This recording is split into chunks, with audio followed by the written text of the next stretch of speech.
Welcome class 12। तो हम लोग अब आज न्यूमेरिकल यानी कि एक्सरसाइज जो है ना वो हम लोग देखेंगे। कुछ पहले तो एग्जांपल का ले ले जो बचा खुचा है इसमें का, और उसके बाद हम लोग देखेंगे जो मेन एक्सरसाइज है। एक्सरसाइज तो ये भी कहेंगे लेकिन एग्जांपल की एक्सरसाइज है, तो इसको हम लोग आज देखें। चूँकि थ्योरी पोर्शन तो हम लोग कंप्लीट कर चुके हैं और इसको देखना और समझना, इसको एक तरीके से समझ लीजिए तो हम पढ़ ही रहे हैं। इसमें हम लोग एप्लीकेशन तो है ही, लेकिन एप्लीकेशन क्या करता है, कॉन्सेप्ट को और बिल्डअप करता है। तो इसको ज़रा फोकस में रखिएगा। और बहुत सारा इन्फॉर्मेशन भी आपको क्या होता है, देखने समझने को मिलता है। ठीक है, तो हमारे पास एग्जाम्पल इधर मोबाइल में आपका क्वेश्चन है, the horizontal component of earth's magnetic field at a certain place is provided. वो दिया है, वैसे तो लिखते H से है लेकिन यहाँ H से लिखेंगे नहीं। Horizontal component of earth's magnetic field को H से रिप्रेजेंट किया जाता है यूजुअली, लेकिन यहाँ पर थोड़ा सा सहूलियत के लिए अपन लोग क्या कर रहे हैं, इसको B से ले रहे हैं, है ना। B से ले रहे हैं। B की वैल्यू 3 × 10⁻⁻5 टेस्ला इसकी वैल्यू प्रोवाइडेड है। And then direction from geographical north to geographical south, ये तो खैर अंडरस्टूड बात है कि नॉर्थ डायरेक्शन को पॉइंट करता है कौन, मैग्नेटिक फील्ड, अर्थ का horizontal component. A very long straight conductor carrying a steady current of 1 ampere, और करंट जो कैरी कर रहा है ये 1 एम्पियर का है। और इसके साथ what is the force per unit length, force per unit length acting on the conductor, current carrying conductor. दो कंडीशन दिया है, एक जब ईस्ट टू वेस्ट रखते हैं तब, जब साउथ टू नॉर्थ रखते हैं तब। ठीक है, एक बार ईस्ट टू वेस्ट के लिए देखना है, एक बार नॉर्थ टू साउथ रखना है। तो कंडीशन ए में ये कह रहा है कि मैग्नेटिक फील्ड का डायरेक्शन ये नॉर्थ है, तो कंडक्टर को जो रखा गया है वो ईस्ट टू वेस्ट, ईस्ट इसको कह पाएंगे, तो ईस्ट से वेस्ट के डायरेक्शन में जब ये क्या हो रहा है, करंट फ्लो हो रहा है, तो उस समय डायरेक्शन ऑफ फ्लो और मैग्नेटिक फील्ड का डायरेक्शन जो कि नॉर्थ का डायरेक्शन को पॉइंट करेगा, ये 90 डिग्री का एंगल बनेगा। उस समय जो एक्टिंग फोर्स हम लोग जानते हैं BIL sin थीटा, तो इसने मांगा है फोर्स पर यूनिट लेंथ यानी F/L को इधर ले आइए, तो BIA sin थीटा। अगर हम लोग इसमें B की वैल्यू 3 × 10⁻⁻5 और I की value 1 ampere, sine theta sine ये क्या हो जाएगा, साइन 90 भी 1 हो जाएगा। तो कुल मिला जुला करके ये 3 × 10⁻5 न्यूटन पर मीटर, ये फोर्स पर यूनिट लेंथ निकल करके आएगा। इस क्वेश्चन में कुछ नहीं था, लेकिन इसमें जो कुछ टर्म था वो अगर आप पहले से नहीं जान रहे हैं तो वो कंफ्यूज कर सकता है। Horizontal component of the earth's magnetic field always direct is in the direction of north, ठीक है। और फिर वायर का ईस्ट टू वेस्ट, थोड़ा ओरिएंटेशन को समझने में स्टार्टिंग में बच्चों को क्या होती है, प्रॉब्लम होती है, ये मेन पॉइंट था। और इसके बी पोर्शन में कह रहा है कि जब साउथ टू नॉर्थ या नॉर्थ टू साउथ, क्या कह रहा है, साउथ टू नॉर्थ, माने कहने का मतलब कि यही मैग्नेटिक फील्ड का भी डायरेक्शन है और इसी डायरेक्शन में करंट भी फ्लो हो रहा है। तब तो यहाँ थीटा 0 होगा, तो साइन थीटा की वैल्यू सिंपली 0 हो जाएगी। तो एक्टिंग फोर्स की ही वैल्यू 0 हो जाएगी, तो फोर्स पर यूनिट लेंथ तो 0 होना ही होना है। फोर्स ही नहीं लग रहा होगा तो पर यूनिट लेंथ पर फोर्स का कोई मतलब बनता नहीं है, तो इस वजह से इसको हम लोग छोड़ते हैं। ठीक है, 0 हो जाएगा। चलिए नेक्स्ट क्वेश्चन है, बड़ा लंबा क्वेश्चन है 4.10 एग्जाम्पल का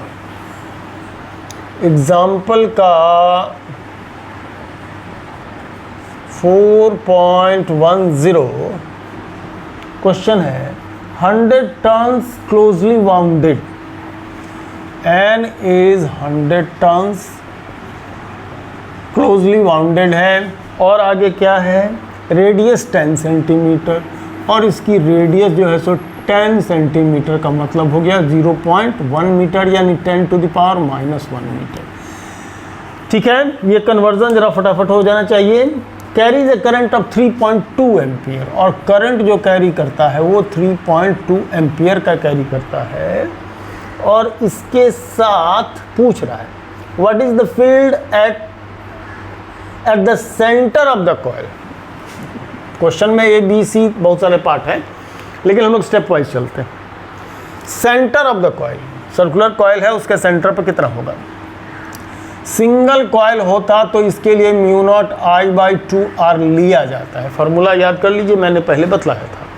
लेकिन इसमें n नंबर ऑफ टर्न्स हैं, तो टोटल इफेक्टिव करंट की वैल्यू हम लोग को Ni लेना पड़ेगा, Ni लेना पड़ेगा। अब इसमें इसकी वैल्यू को रखा जाए, जो कि ये हो जाता है 4 pi into 10⁻⁻7 m number of turns 100 है, करंट की वैल्यू 3.2 है, 2 इंटू R की वैल्यू कितनी है 0.1 यानी 10⁻⁻1 है, और इसको लिया जाए, रखा जाए और सॉल्व किया जाए। थोड़ा सा हम लोग कैलकुलेशन में ज़्यादा टाइम अगर न दें तो इसकी वैल्यू को हम लोग क्या कर सकते हैं, 2 इंटू 10⁻³ टेस्ला, 2 इंटू 10⁻³ टेस्ला हो जाएगा। ये 3.2 और पाई का मल्टीप्लिकेशन 10 हो जाएगा, 10 से ये 40 हो जाएगा, 40 से ये 4000, ऐसा कुछ भी होगा, 2 से 1 कटेगा, 10⁻⁸ बन के जाएगा।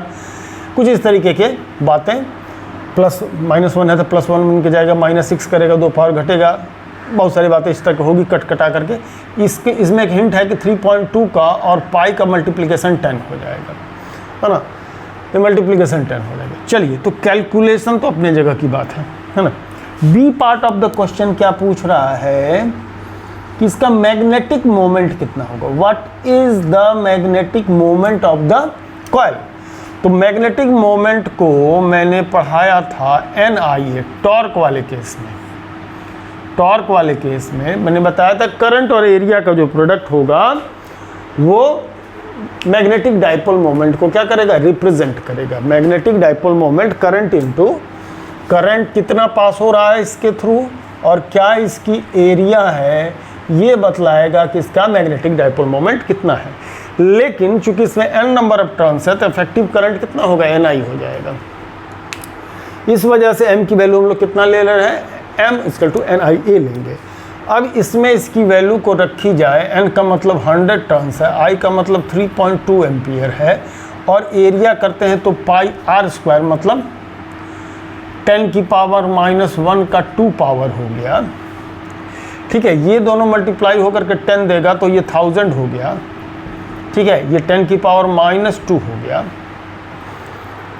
ये 10⁻⁻2 हो गया, तो इससे कट जाएगा तो ये 10 है ना, 10 एम्पियर मीटर स्क्वायर इसका डाइपोल मोमेंट होगा। ऐसा मुझे क्लियर कट ये दिख रहा है और ये आएगा भी। ठीक है, ये आएगा भी। ओके जी, बिल्कुल आया है। अब C part of the question का सी पार्ट लंबा है, जब मैं पढ़ूं आपको। सी पार्ट इसका लंबा है। अब कह रहा है कि the coil is placed in vertical plane. Coil को जो है सो वर्टिकल प्लेन, ये ऐसा मान लीजिए सर्कल है, इस सर्कल को इसी हथेली को इस सर्कल मानिए, वर्टिकल प्लेन में क्या किया गया, प्लेस कर दिया गया है। And free to rotate about the horizontal axis, और ये जो है सो इस हॉरिजेंटल एक्सिस माने ये कॉइल ऐसा वर्टिकली ऐसा ये कॉइल होगा, और एक एक्सिस ये मान करके चले सर्कल का, जो इसके ये सर्कल है, मान लीजिए ये एक्सिस, इस एक्सिस के थ्रू ये सर्कल ऐसे रोटेट हो सकता है। गौर कीजिएगा हम क्या बोलना चाह रहे हैं, ये रोटेट हो सकता है। तो ये है सर्कुलर कॉइल, और ये ऐसा रोटेट हो सकता है हॉरिजॉन्टल एक्सिस के अबाउट, ऐसा नहीं वर्टिकल एक्सिस के। वर्टिकल एक्सिस के अबाउट होता था ऐसा रोटेट करता है, लेकिन हॉरिजॉन्टल एक्सिस के अबाउट कह रहा है तो ऐसा ये रोटेट हो सकता है। ठीक है, चलिए बात को समझ गए। ओरिएंटेशन इस क्वेश्चन में ज़्यादा कुछ दम नहीं है, लेकिन क्वेश्चन पढ़ करके आपका उसमें 3D फिगर बनना बहुत ही ज़रूरी होता है, और फिजिक्स में यहीं पर बच्चे मार खा जाते हैं। कि उस क्वेश्चन को पढ़ करके आप उसके 3D इमेज को दिमाग में इमेजिन कर पाए, ये थोड़ा सा समस्या होने लगती है। टीचरों को भी होती है, सिर्फ बच्चों को ही नहीं होती, किसी भी इंसान को होता है। फिर कहता है rotate about the horizon which coincides with its diameter. ठीक है, डायमीटर के अलॉन्ग होता है, वो बात तो मैंने वो ही बोल ही दिया ना कि भैया ऐसा है, इसके डायमीटर के अलॉन्ग कॉन्साइड करता है, बिल्कुल सही है। ठीक है, ए uniform magnetic field of 2 Tesla. अब जो कहानी आ रही है, एक यूनिफॉर्म एक्स्ट्रा मैग्नेटिक फील्ड दिया जा रहा है उसको, है ना, external magnetic field B external जो है सो वो 2 टेस्ला का है। ठीक, 2 टेस्ला का एक एक्सटर्नल मैग्नेटिक फील्ड उसको दिया जा रहा है। ठीक, in the horizontal direction exists such that the initially the axis of the coil is in the direction of the field। बिल्कुल सही। ये जैसे कि हम वर्टिकल लूप ले रहे थे तो कह रहा है कि मैग्नेटिक फील्ड को इस डायरेक्शन में लेगा, मतलब जो एक्सिस ऑफ द कॉइल होगा, ये कॉइल की एक्सिस, रोटेशनल एक्सिस नहीं, रोटेशनल एक्सिस डायमीटर के अबाउट है, कंफ्यूज मत होइएगा, रोटेशनल एक्सिस डायमीटर के अबाउट है, और ये एक्सिस हो जाएगा, ये जो पॉइंट होगा, है ना, ये एक्सिस हो जाएगा किसका, सर्कुलर कॉइल की एक्सिस। तो डायरेक्शन ऑफ मैग्नेटिक फील्ड किसके डायरेक्शन में है, एक्सिस ऑफ द कॉइल के डायरेक्शन में है। और यहीं पर मैं एक बात और याद दिला दूं कि जो एरिया वेक्टर का डायरेक्शन होता है वो नॉर्मली आउट होता है, तो ये नॉर्मली आउट डायरेक्शन यानी एरिया वेक्टर का डायरेक्शन और direction of magnetic field initially same है। ये जो बात कह रहा है कि uniform magnetic field for 2 Tesla in the horizontal direction exists such that the initially the axis of the coil is in the direction of field। मतलब कि जो डायरेक्शन ऑफ जो एक्सिस है उसी डायरेक्शन में मैग्नेटिक फील्ड है, यानी कि जो एरिया वेक्टर है इस लूप का उसी डायरेक्शन में आपका मैग्नेटिक फील्ड भी है, यानी कि उस समय दोनों का डायरेक्शन सेम है। ए वेक्टर और इस यहाँ प्रोवाइड किया जा रहा है कि इनिशियली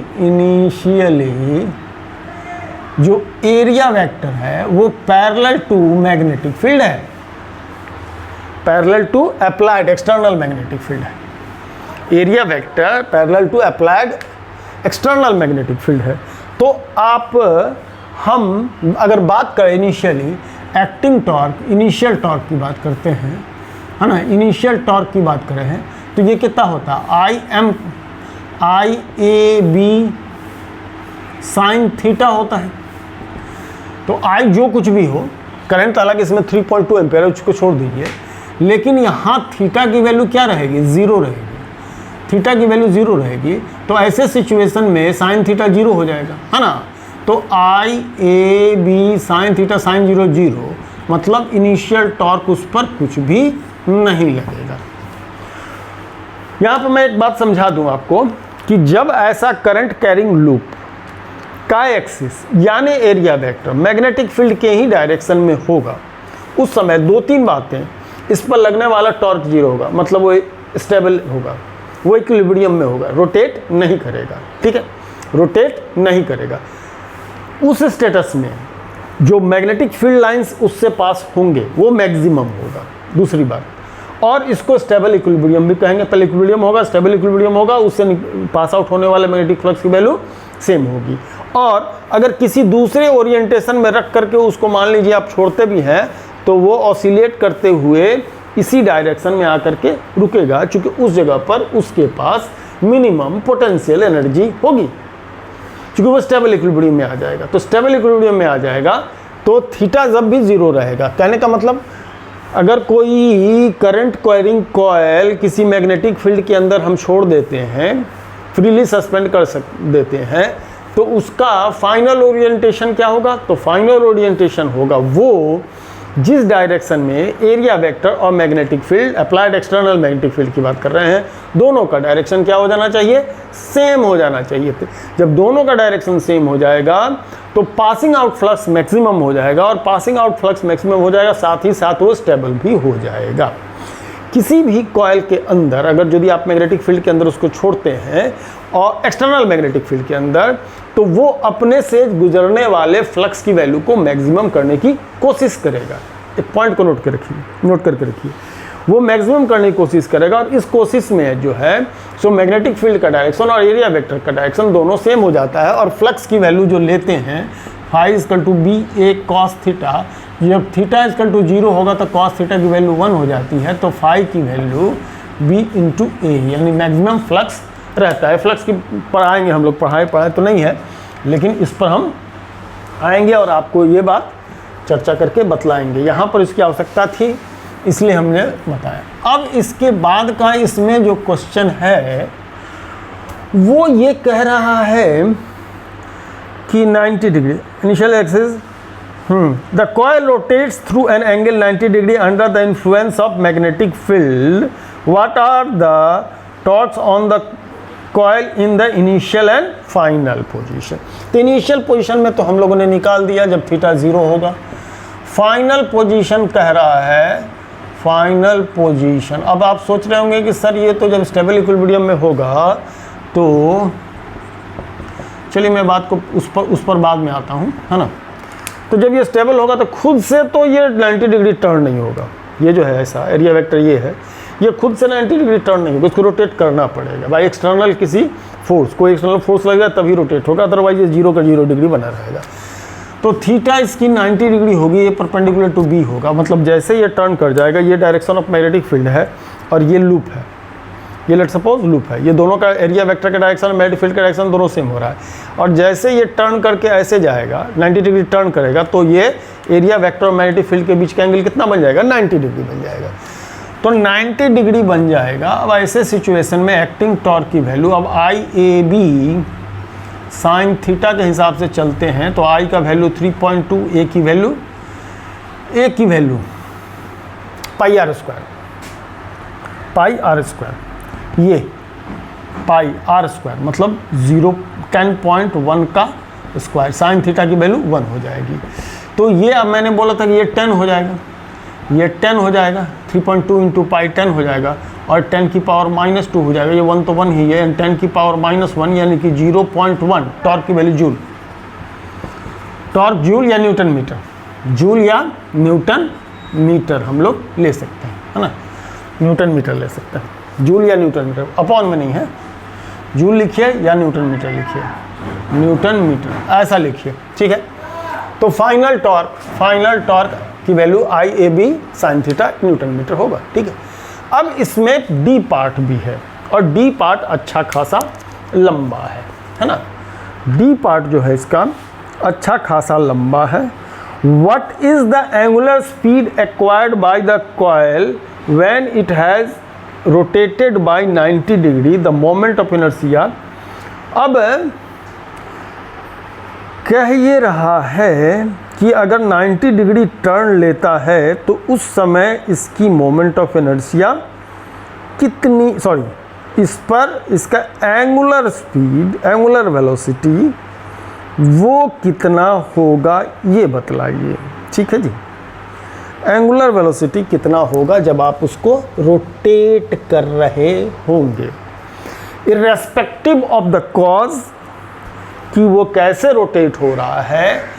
जब वो 0 डिग्री से 90 डिग्री तक टर्न होते हुए चला जाएगा, 0 डिग्री से 90 डिग्री, देखिए एक बड़ा गजब का कॉन्सेप्ट होता है, 3 डायमेंशनल कॉन्सेप्ट इसका लूप का। ये मैग्नेटिक फील्ड का डायरेक्शन था, ये एरिया वेक्टर। तो जब ऐसे टर्न करते हुए आएगा तो यहाँ तक पहुँचते पहुँचते इस स्टेटस में ये इसकी एंगुलर स्पीड कितनी बन जाएगी। तो जाहिर सी बात है कोई एक्सटर्नल टॉर्क लगेगा तभी ये रोटेट होगा, तो वो एक्सटर्नल टॉर्क है कितना, उस बात पर ये कहानी डिपेंड करेगी। ओके, तो अब हम लोग जरा सा इस क्वेश्चन का यानी कि डी पार्ट को लगाने के लिए अपने को स्पेस चाहिए और अच्छा स्पेस चाहिए, है ना, स्पेस चाहिए और अच्छा खासा स्पेस चाहिए। तो थोड़ा सा इसको हम हटा देते हैं, कुछ पोर्शन तो हटा ही दे, चलिए इसको हटा देते हैं, इसको तो हटा ही दे।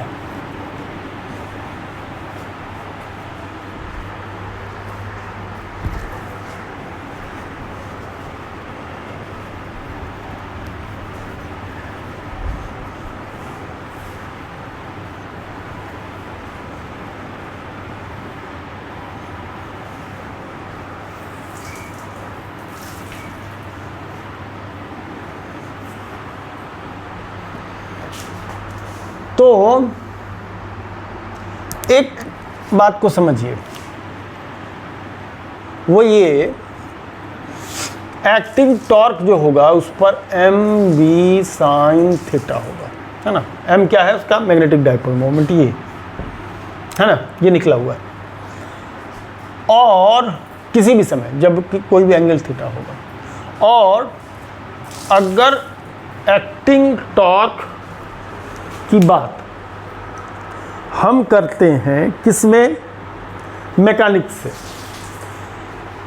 तो टॉर्क की वैल्यू होती है आई अल्फा। आई को कहते हैं moment of inertia, moment of inertia जो कि क्वेश्चन में प्रोवाइडेड है, और अल्फा कहलाता है angular acceleration. Angular acceleration, alpha हमारा एंगुलर एक्सीलरेशन होता है। तो और इस अल्फा एंगुलर एक्सीलरेशन का मतलब होता है रेट ऑफ चेंज ऑफ, ये ओमेगा है, डब्ल्यू नहीं, याद रखिएगा, D omega by D. Angular acceleration मतलब rate of change of angular speed. यानी एक्टिंग टॉर्क को हम लोग कुछ ऐसा लिख सकते हैं, ठीक है, ऐसा। दो फॉर्म में आ गया। तो थीटा और ओमेगा जब ये रोटेट करेगा तो इसकी एंगुलर स्पीड बढ़ेगी घटेगी, चेंज होगा, जो भी होगा, एंगुलर स्पीड उसकी बढ़ेगी और घटेगी, जो भी होगा। और क्या होगा कि उसके साथ थीटा भी चेंज होगा, उसके साथ थीटा चेंज होगा। यानी यहाँ पर इस सिचुएशन में हमारे पास दो वेरिएबल है, एक ओमेगा और एक थीटा, एक ओमेगा और एक थीटा। यानी कि एक है एंगुलर स्पीड और दूसरा है उसका एंगल। तो चूंकि जब वो रोटेट करेगा तो उसका क्या होगा? एंगुलर डिस्प्लेसमेंट होगा, एंगुलर डिस्प्लेसमेंट होगा, और एंगुलर डिस्प्लेसमेंट के साथ उसकी एंगुलर स्पीड भी क्या होगी? बढ़ेगी घटेगी। ये बात जो लोग नहीं पढ़े हो ढंग से काइनेमेटिक्स, वो समझ लें कि जिस तरह से लीनियर मोशन में कोई ऑब्जेक्ट अगर इन मोशन होता है तो उसका क्या होता है? डिस्प्लेसमेंट होता है, एक्सेलरेशन होता है, लीनियर वेलोसिटी होती है, लीनियर वेलोसिटी में चेंज होता है। ठीक उसी तरीके से जब कोई ऑब्जेक्ट रोटेट करता है तो उसमें एंगुलर डिस्प्लेसमेंट होता है, एंगुलर वेलोसिटी होती है, एंगुलर एक्सेलरेशन होता है। ठीक है, अब अपने पास एक रिलेशन है कि ये है एक्टिंग टॉर्क और एक्टिंग टॉर्क की वैल्यू होनी तो इतनी चाहिए।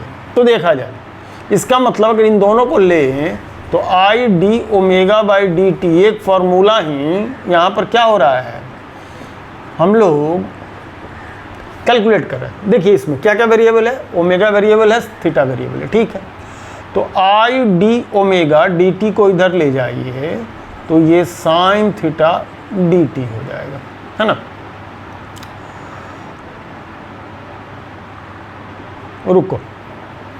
रुको कुछ उसमें चेंज करना होगा। अब इसमें चूंकि टाइम की कहानी, टाइम जो है हमारे पास है नहीं, ये रोटेट हो रहा है, कितना टाइम ले रहा है इसकी कोई चर्चा नहीं हो रही है। तो क्यों ना हम लोग D omega by D T को चेंज कर दें ओमेगा और थीटा में। देखिए जरा कैसे चेंज होता है। D omega by D T को क्या कर रहे हैं, डी थीटा से डिवीजन एंड डी थीटा से मल्टीप्लिकेशन कर दे रहे हैं। डी थीटा से डिवीजन एंड डी थीटा से क्या कर दिया गया, मल्टीप्लिकेशन कर दिया गया। तो D theta by D T in fact अगर देखिए तो क्या हो जाएगा, ये तो ओमेगा हो जाएगा, rate of angular displacement omega, rate of linear displacement velocity, rate of angular displacement angular velocity, यही तो होता है एंगुलर वेलोसिटी, ओमेगा यही तो होता है, rate of angular displacement omega. यानी ये चीज ओमेगा डी थीटा हो जाएगा। ठीक है जी, ओके। चलिए तब इस चीज को हम लोग टाइम को यहां से एलिमिनेट कर लिया। अब इसको यहां रखा जाए तो ये हो जाएगा I omega D omega by D T equals to D T नहीं, D omega by D theta M B sine theta, M B sine theta. तो ये I omega D omega M B sine theta D theta, ठीक है, sine theta D theta. Okay, अब अपने पास एक variable omega है, दूसरा वेरिएबल थीटा है। अब जो लोग इसको 11th में कम पढ़े होंगे या मैथमेटिकल एक्सप्रेशन उनका कम रहा होगा, उनके लिए तो थोड़ा सा मुश्किल होगा, है ना, इन सब बातों को पचाना। लेकिन चलिए, मेरा कोशिश है कि मैं मैक्सिमम टू मैक्सिमम इस बात को लेके समझा सकूं, ठीक है। चलिए देखते हैं, है ना। तो अब इसका हम लोग करने जा रहे हैं क्या, इंटीग्रेशन विथ प्रॉपर लिमिट्स। तो ओमेगा का इंटीग्रेशन लेफ्ट हैंड साइड में होगा। इनिशियल वेलोसिटी कह रहा है 0, फाइनल कह रहा है ओमेगा, ओमेगा ही लेके चलते हैं, एफ ओमेगा एफ कह रहा है, चलिए ओमेगा एफ लिख लेते हैं। और दूसरे साइड में थीटा का इंटीग्रेशन होगा, तो एम और बी कांस्टेंट है, वो तो निकल के बाहर आ जाएगा, sign theta D theta. Initial position 0, final position 90 degree यानी π/2, π/2 इसको हटाइए, हाँ π/2 ये लिमिट हो जाएगा। ओके, अब x dx का इंटीग्रेशन होता है x²/2, x dx का इंटीग्रेशन होता है x²/2, तो ये हो जाएगा ω²/2 0 to WF left hand side में। राइट हैंड साइड में साइन थीटा का इंटीग्रेशन होता है माइनस कॉस थीटा, तो 0 to π/2। इसमें पहले अपर लिमिट फिर बाद में लोअर लिमिट को हम हटाएंगे, तो ओमेगा फाइनल का स्क्वायर माइनस 0 का स्क्वायर एम बी, इसमें पहले माइनस कॉस π/2 अब माइनस कॉस 0, माइनस माइनस हालांकि प्लस हो जाएगा, प्लस हो जाएगा, ठीक है। तो π/2 0 होता है, cos 0 की वैल्यू 1 होती है, तो इधर में सीधे सीधे आने वाला है कितना, एम बी, सीधे सीधे एम बी। और इधर में ये I/2 ओमेगा एफ का स्क्वायर, तो ओमेगा एफ का स्क्वायर एम बी बटे आई, 2mb बटे आई, यानी ओमेगा फाइनल √2mb बटे आई। अब हमको m की भी वैल्यू और b की भी वैल्यू की क्या होगी, ज़रूरत होगी, है ना। तो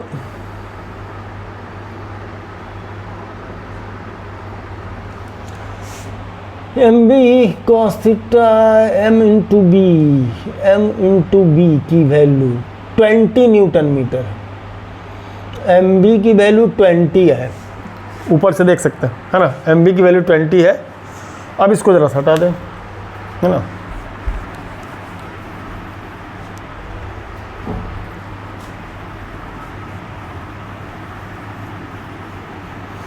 एम बी की वैल्यू ऊपर से निकाले, टॉर्क जो निकाले हैं, कहाँ गया, एक्टिंग टॉर्क, फाइनल टॉर्क जो है 20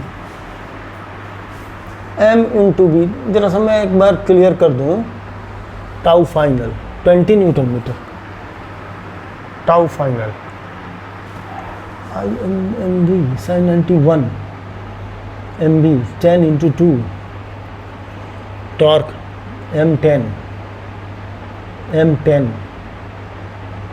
की वैल्यू 10 आई थी, और बी की वैल्यू 2, बी की value 2 into 10⁻⁻3, 2 tesla, external magnetic field tesla, 2 tesla, yes. हाँ, जरा देख लीजिए, एक्सटर्नल मैग्नेटिक फील्ड 2, एम की वैल्यू अभी जो हम लोग लिखे होंगे पीछे वो 10 आया था, और बी एक्सटर्नल मैग्नेटिक फील्ड कितना है, 2 है, और आई की वैल्यू क्वेश्चन में प्रोवाइडेड है, क्वेश्चन में प्रोवाइड 0.1 kg मीटर स्क्वायर, यानी कि 0.1 ऐसा करने के लिए कहा है। तो 2 2 या 4 ये हो गया, 10 ये हो गया, 0.1 ऊपर जाके खुद से 10 बन जाएगा। तो ये कहानी ख़त्म हो चुकी है। तो 4 का स्क्वायर रूट 2, 10 का स्क्वायर रूट 10 हो गया, यानी कि 20 रेडियन पर सेकेंड, रेडियन पर सेकेंड फाइनल ओमेगा की वैल्यू होगी। संभव है कि यह क्वेश्चन थोड़ा सा बच्चों को लंबा गुजरा होगा, लेकिन अब जो बुक में है जानना है तब तो बताना तो पड़ेगा। मैथ वालों के लिए थोड़ा कन्वीनियंट हो सकता है, बायो वाले के लिए थोड़ा डिस्कम्फर्ट हो सकता है, लेकिन जो है वो तो करना पड़ेगा बच्चों, है ना। चलो इसको मिटाएं फिर आगे बढ़ें। 4.11 न्यूमेरिकल नहीं बल्कि ये कॉन्सेप्ट है। ये क्वेश्चन न्यूमेरिकल नहीं कर, ये current carrying circular loop on a smooth horizontal plane. एक स्मूथ हॉरिजॉन्टल प्लेन है, उसके ऊपर एक करंट कैरिंग लूप है, ठीक, okay.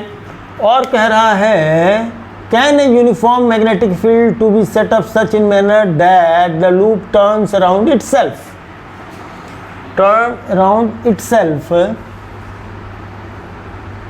it means turns about the vertical axis। तो ये इसका वर्टिकल एक्सिस होगा ऊपर से, है ना, नीचे की तरफ। मतलब ये लूप कुछ ऐसा है, किसी हॉरिजॉन्टल प्लेन, स्मूथ प्लेन पर रखा हुआ है, और ये कह रहा है कि ये वर्टिकल डायरेक्शन हो गया। क्या कोई मैग्नेटिक फील्ड ऐसा हम यूनिफॉर्म इस पर अप्लाई कर दें कि ये इस एक्सिस के अबाउट को किसी तरीके से रोटेट हो सकता है? क्या ये ऐसा टर्न हो सकता है? कोई भी फील्ड किसी भी तरीके से हम लोग लगाएं तो पॉसिबल है क्या?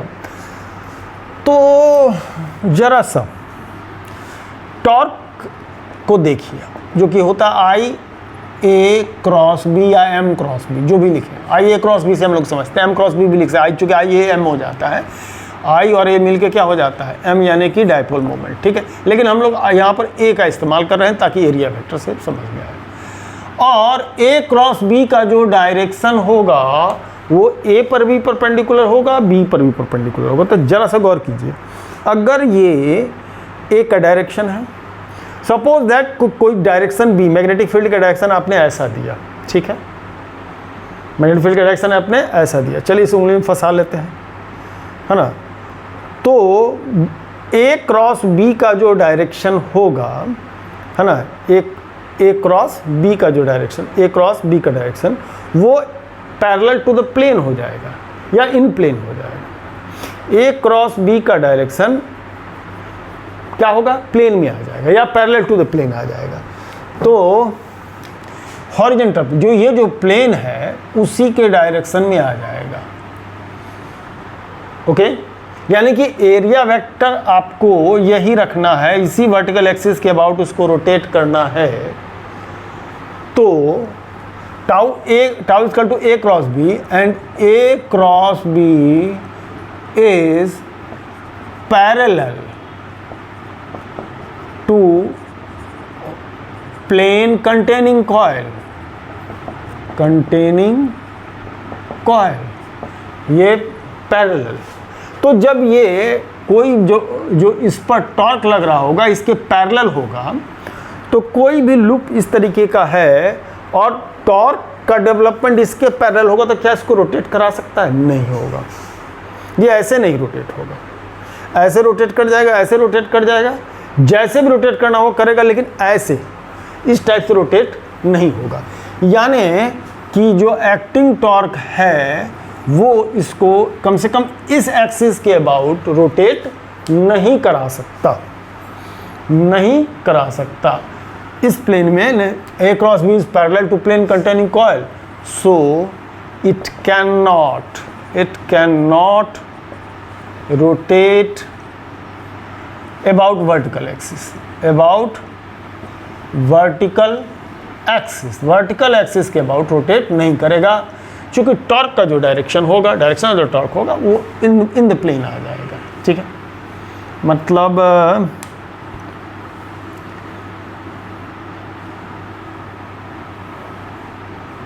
अगर इसको रोटेट होने के लिए क्या चाहिए, एक फोर्स इधर लग रहा हो, एक फोर्स इधर लग रहा हो, तो टॉर्क का डायरेक्शन तो एक ही डायरेक्शन में चला जाएगा। अगर ये रोटेट होता तो टॉर्क का डायरेक्शन एक डायरेक्शन में, टॉर्क का डायरेक्शन एक डायरेक्शन में कभी जाएगा ही नहीं, टॉर्क का डायरेक्शन एक डायरेक्शन जाएगा नहीं। ऑलवेज जो टॉर्क होगा यानी वो परपेंडिकुलर टू क्या रहेगा, परपेंडिकुलर टू एरिया वेक्टर होना चाहिए, एरिया वेक्टर होना चाहिए। और जो चीज़ पैरेलल, और जो रिक्वायर्ड टॉर्क जो है वो क्या है, एरिया वेक्टर के पैरेलल होना चाहिए, तब वो टर्न करेगा। तो वो तो होगा नहीं, वो तो होगा नहीं कि जो रिक्वायर्ड है टॉर्क है वो एरिया वेक्टर के पैरेलल, तो कभी होगा ही नहीं। और जब कभी होगा नहीं तो वो रोटेट होगा भी नहीं।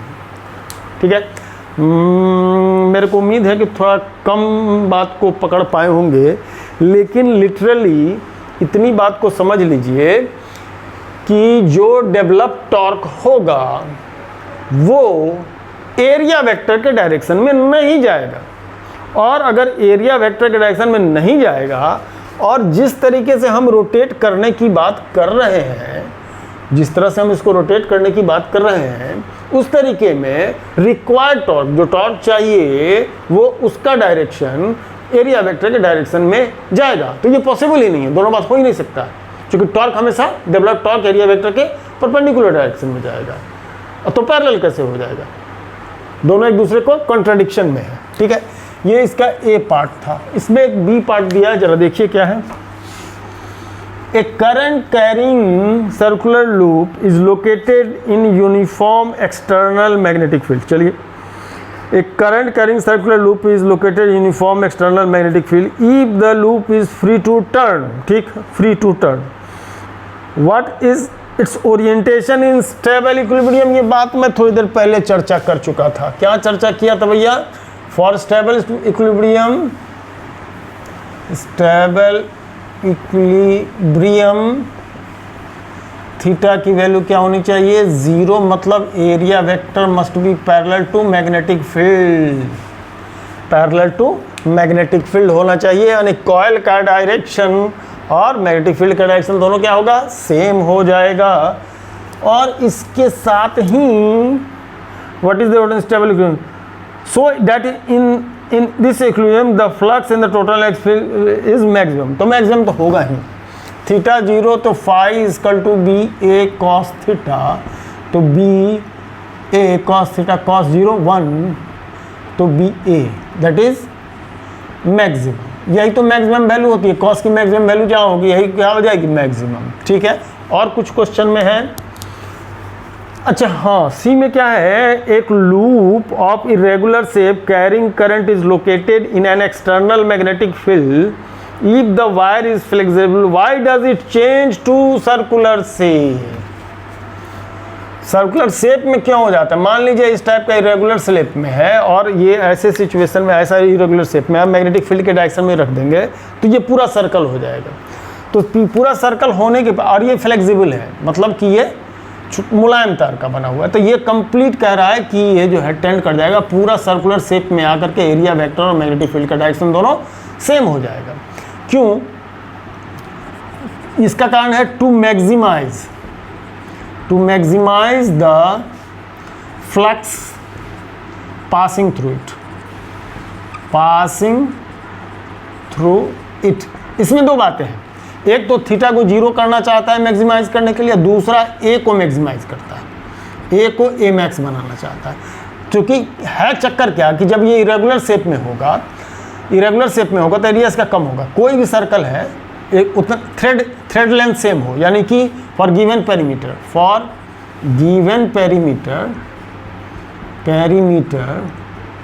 Circle has the maximum area, circle has the maximum area, तो ये फैल जाएगा अपने एरिया को मैक्सिमम करके। क्योंकि इसमें होता क्या, फाई इक्वल टू बी ए होना है, बी ए कॉस थीटा होना है, तो थीटा को 0 करना चाहेगा, यानी कि मैग्नेटिक फील्ड के पैरेलल चला जाएगा एरिया वेक्टर। दूसरा एरिया को मैक्सिमम करना चाहेगा, मतलब कि ये सर्कुलर शेप ले लेगा। स्टेबल इक्विलिब्रियम में जाने के लिए वो अपने से गुजरने वाले फ्लक्स को मैक्सिमम करना चाहेगा, और फ्लक्स को मैक्सिमम करना चाहेगा, इसका मतलब अप्लाइड मैग्नेटिक फील्ड तो बढ़ा नहीं सकता खुद से, तो दो चेंज कर सकता है। एक थीटा 0 डिग्री ला सकता है, मतलब मैग्नेटिक फील्ड और एरिया वेक्टर का डायरेक्शन सेम हो सकता है। और दूसरी बात, अगर वो इरेगुलर शेप में है तो, और वो फ्लेक्सिबल है तो वो मुलायम तार जो भी हो वो फैल करके क्या होगा, एरिया को मैक्सिमम कर लेगा, ताकि मैक्सिमम टू मैक्सिमम फ्लक्स उसके थ्रू क्या हो, पास हो सके। ठीक है, तो ये कॉन्सेप्ट का प्रॉब्लम था जो हम लोगों ने क्या किया, देखा। चलिए अब एक और प्रॉब्लम लेते हैं। ये एग्जाम्पल का लास्ट क्या है,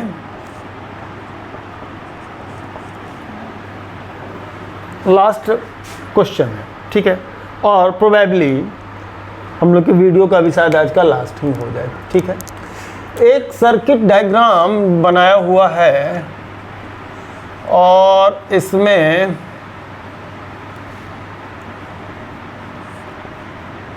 क्या क्या स्पेसिफिकेशन है वो ज़रा देखें हम। 3 ओम का रेजिस्टेंस है, 3 वोल्ट की बैटरी, 3 वोल्ट का सेल है और 3 ओम का ही रेजिस्टेंस है, 3 ओम का ही रेजिस्टेंस है। या अमीटर या गैल्वेनोमीटर, और गैल्वेनोमीटर दोनों कनेक्टर है जैसा मैंने क्वेश्चन में पढ़ा था, ठीक है। इसमें 2-3 पार्ट है, ये बिल्कुल प्योरली न्यूमेरिकल क्वेश्चन है। इसमें पूछा ये है, और गैल्वेनोमीटर रेजिस्टेंस भी प्रोवाइडेड है। ये रेजिस्टेंस तो सर्किट की हो गई, गैल्वेनोमीटर रेजिस्टेंस इसका 60 ओम प्रोवाइडेड है, मतलब जो कि इसका होगा इस गैल्वेनोमीटर में, ठीक है। गैल्वेनोमीटर का रेजिस्टेंस प्रोवाइडेड है, okay. What is the value of the current if the ammeter shown A is a galvanometer. पहले गैल्वेनोमीटर, ए कंडीशन में कह रहा है कि एमीटर नहीं है, सीधे सीधे गैल्वेनोमीटर, जो मैं पिछले वीडियो में पढ़ाया गैल्वेनोमीटर, गैल्वेनोमीटर के थ्रू कंप्लीट करंट पास होता है। तो गैल्वेनोमीटर के थ्रू अगर पास होता है तो टोटल रेजिस्टेंस जो होगा वो total resistance of circuit, total resistance 63 ओम हो गया। तो करंट की value V upon total R है ना, R फाइनल, R डैश लेते हैं है ना, R डैश, तो V मतलब 3/63, जो कि बहुत ही कम हो जाएगा। और कैलकुलेशन के मुताबिक जाएं तो 0.048 एम्पियर आ रहा है डिवाइड करके। कहने का मतलब करंट काफ़ी कम मेज़र कर पाएगा। 3 ओम का रेजिस्टेंस लगाते हैं और खुद का रेजिस्टेंस इसका 60 ओम का है, यानी गैल्वेनोमीटर से करंट का मैग्नीट्यूड मेज़र करना बिल्कुल बेवकूफ़ी की बात हो जाएगी। रह गई बात बी पार्ट में कहता है कि वो आमीटर है ऑफ शंट रेजिस्टेंस, उसमें शंट रेजिस्टेंस कितना लिया जा रहा है, वो आमीटर बन जा रहा है of shunt resistance 0.02, shunt resistance 0.02, तो शंट रेजिस्टेंस 0.02 का बन रहा है, ठीक है। तो इफेक्टिव रेजिस्टेंस इसका जो आर डैश बनेगा इन दोनों का कॉम्बिनेशन का, वो बनता है, मैंने कल बताया था R1 R2 upon R1 plus R2 रखें तो 0.02। एक काम करें ना, आप देखिए जरा सा इसको, ये ऑलमोस्ट 60 ही आ जाएगा, सॉरी ये ऑलमोस्ट 60 आ जाए, कटा करके ये 0.02 ही रह जाएगा, ऑलमोस्ट यही रह जाएगा। चूँकि ये ऑलमोस्ट 60 है तो 60 डिवाइड 60, तो ये 0.02 ही लिखे। तो जब बहुत लो रेजिस्टेंस रखते हैं, मैंने वो बतलाया भी था कि जब बहुत लो रेजिस्टेंस आप रखते हैं तो रेजिस्टेंस की value shunt resistance effective resistance of the circuit जो रहता है उसका गैल्वेनोमीटर का 0.02 रहे, मैंने उतना ही रह जाता है। तो अब जो है टोटल रेजिस्टेंस कितना बनेगा सर्किट का, टोटल रेजिस्टेंस इसको जोड़ करके टोटल रेजिस्टेंस अब की बार का R डैश 3 ओम इसका और 0.02 इसका, तो 3 प्लस 0.02 दैट इज 3.02, ये इफेक्टिव रेजिस्टेंस। तो I की value V upon R dash से आते हैं तो 3/0.02, ऑलमोस्ट ये 0.98 एम्पियर 99 एम्पियर हो जा रहा है, 0.99 एम्पियर हो जा रहा है। अब इसका सी पार्ट कह रहा है कि कोई गैल्वेनोमीटर लगाते ही नहीं है तो करंट कितना होगा, थ्योरेटिकली, मतलब हम मेज़र कर ही नहीं रहे है ना। 3 ओम का रेजिस्टेंस है, 3 वोल्ट का ये लगा रहा है, तो उस समय I की वैल्यू V/R की बात करते हैं तो 3 वोल्ट बटे 3 मतलब 1 एम्पियर। अब जरा सा यहाँ पर कंपेयर, ये क्वेश्चन न्यूमेरिकल नहीं बल्कि ये कॉन्सेप्ट है। अब कॉन्सेप्ट क्या है, उल्टा चलिए, एक्चुअल में इस सर्किट में पास होना था 1 एम्पियर का करंट, ठीक है, थ्योरेटिकली लेकिन जब आपने गैल्वेनोमीटर लगा दिया तो मेजर्ड वैल्यू ऑफ करंट तो बेकार है, 1 एम्पियर के कहीं आसपास नहीं। यानी डायरेक्शन ऑफ करंट तो शायद ये गैल्वेनोमीटर बता देगा कि डायरेक्शन ऑफ करंट क्या है, लेकिन एक्चुअल करंट कितना सेटअप हुआ था उस सर्किट में ये तो बिल्कुल नहीं बता पाएगा। ये गैल्वेनोमीटर का अपना कॉइल का जो रेजिस्टेंस है वो इफेक्टिव रेजिस्टेंस को इतना बढ़ा देगा कि मेजर्ड वैल्यू ऑफ करंट काफ़ी कम हो जाएगा। अब जरा देखिए, जो हम लोग संट देखे थे, तो संट में हम लोगों ने देखा था कि low resistance in parallel to the coil of galvanometer जोड़ दिया जाता है। तो जोड़ने के बाद 0.02 का जब डालते हैं तो ये 60 ओम का रेजिस्टेंस इफेक्टिवली खत्म हो जाता है। गैल्वेनोमीटर का रेजिस्टेंस इफेक्टिवली क्या हो जाता है, खत्म हो जाता है, और ऑलमोस्ट जो है सो शंट रेजिस्टेंस के बराबर आ जाता है। ठीक है, शंट रेजिस्टेंस के बराबर आ जाता है ना। और तब जब हम इसकी वैल्यू निकालते हैं तो जो 1 एम्पियर है उसके काफ़ी क्लोज आता है, मतलब एरर है लेकिन बहुत ही कम एरर है ना, बहुत ही कम एरर है। तो एक आइडियल केस में एक बात को जान लीजिए, एक आइडियल केस में किसी अमीटर का शंट रेजिस्टेंस होना क्या चाहिए, 0। अगर शंट रेजिस्टेंस 0 होता तो effective resistance of the ammeter 0 आता, तब टोटल रेजिस्टेंस सर्किट का जो एक्सटर्नल सर्किट में जो रेजिस्टेंस है उसी के बराबर होता। ये 3.02 आता है, 3.0 होता, 3/3 1 एम्पियर आ जाता, 3/3 1 एम्पियर आ जाता। तो ये बात जुड़ी है इन सब चीज़ों से। तो हम ये उम्मीद करेंगे, हालांकि ये तो वीडियो के लास्ट में आया है बात, हम उम्मीद करेंगे कि इस बात को फॉलो अप करेंगे सभी लोग। और नेक्स्ट हम लोग अब एक्सरसाइज देखेंगे, उसमें भी काफ़ी सवाल है, इससे रिलेटेड क्वेश्चन पूछे भी जाते हैं, बोर्ड में तो पूछे ही जाते हैं, और क्या बोलते हैं आपको, कंपटीशन में भी काफ़ी सारे क्वेश्चन आते हैं magnetic effect of the current से। इसमें एक साथ सारी बातें आ जाती हैं। ठीक है, धन्यवाद।